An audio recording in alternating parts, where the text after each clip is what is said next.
আপনি মানুষের সাথে ভালোভাবে চলবেন, বেশি আপন মনে করবেন না, তাহলে কষ্ট পারবেন।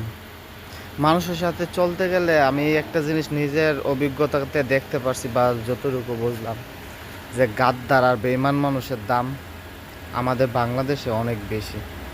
আপনি হাজারটা ভালো করবেন না, কোনো কোনো উপকারে আসবে না, কোনো ভালো হবে না, একবারও কেউ বলবে না আপনি ভালো করছেন।